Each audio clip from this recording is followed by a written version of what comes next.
बड़ी याददाश्त तेज़ थी उनकी, हिसाब में ही लिखते थे।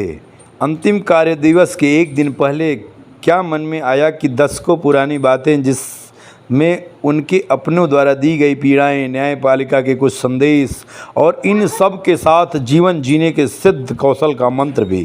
खैर, उनकी हर बातों में ही शिक्षा रहती है, जिससे मैं चुन भी लेता था। पर उस दिन कुछ खास था। कैसे जिया जाए जैसे विषय पर काफ़ी ज्ञान जीवनोपयोगी संदेश दिया उन्होंने। मुझे पापा के जीवन पर कोई संदेह नहीं था, पर अब ऐसा लगता है जैसे उन्हें कुछ एहसास सा हो गया था। एक सफल कर्मवीर थे वो। अंतिम दिन भी जब मैं उन्हें गोरखपुर जाने के लिए सहजनवा छोड़ने जा रहा था, तब गाड़ी में ही पापा से 10 को पुराने उधार लेने वाले और अभी ना देने वाले लोगों का विवरण भी दे डाला। कई हैं, पर पहले ऐसे लोगों के बारे में ऐसे विधिवत नहीं बताते थे। कुछ और भी काफ़ी महत्वपूर्ण बातें उनके आदेश स्वरूप मुझसे हुई उस दिन। शायद कुछ अलग सा भाव था। पापा के घर आने के बाद चेहरे पर तेज गजब का था, जिसके प्रकाश से आज भी मैं प्रकाशित हूँ, जैसे कोई इंद्र स्वयं अपने सिंहासन के लिए उन्हें आमंत्रण भेजे हो। रात में अचानक पेट में दर्द का होना, मेरे कुछ सेकंड के घरेलू प्राथमिक उपचार के बाद ही 1 मिनट 60 सेकंड में गाड़ी निकालना असमंजस में था। क्या करता, क्योंकि जानता था प्राथमिक स्वास्थ्य केंद्र ठर्रा पार संपूर्ण उचित नहीं है। एक तथाकथित परिचित डॉक्टर के साथ चलने की सहायता मांगी। उनके द्वारा नहीं जाने की बात सुनकर काफ़ी दुख हुआ और अकेले ही हॉस्पिटल गया।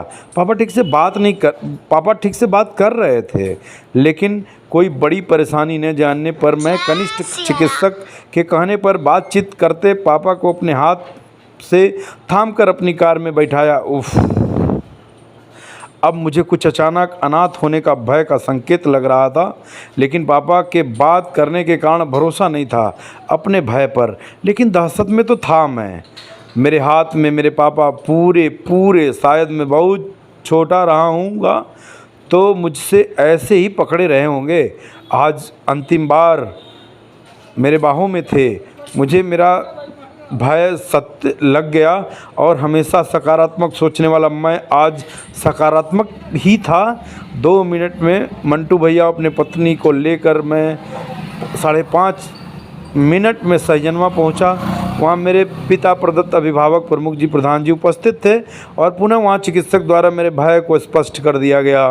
1 घंटे तक कुछ सूझ ही नहीं रहा था, भरोसा नहीं हो रहा था ऐसा होने का, लेकिन कर भी क्या सकता था।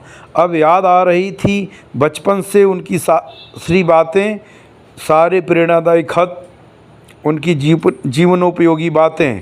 इस अंधकार से लड़ने के लिए वे नाम में ही प्रकाश डालकर शाश्वत प्रकाशित कर दिए थे।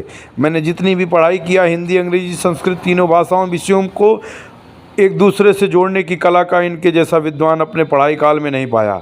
आज मैं उनके आशीर्वचनों से हर दिन कईयों बार आशीष पाता हूँ मैं, क्योंकि उनके जैसा कोई मिला ही नहीं। एमटेक पीएचडी के बाद भी आज पूर्व में कई अच्छी खासी नौकरियाँ, देश विदेश में शानदार मौका छोड़कर भी पापा के साथ उनके बौद्धिक रूप से पत्नी और मित्रवत पुत्र के अल्प समय में मेरे लिए आज मेरे कई सिलेक्शन से बढ़कर हैं। उनकी आंखों के सारे शेष सपने प्राथमिकता के साथ मेरी पलकों पर। आज कई साल बीत गए, आपको सशरीर साथ ना होते हुए, एक बार नहीं, कई बार भी नहीं, बार बार आपका पुत्र बनने का गौरव हमें दीजिएगा। मेरे गीता, मेरे रामायण, मेरे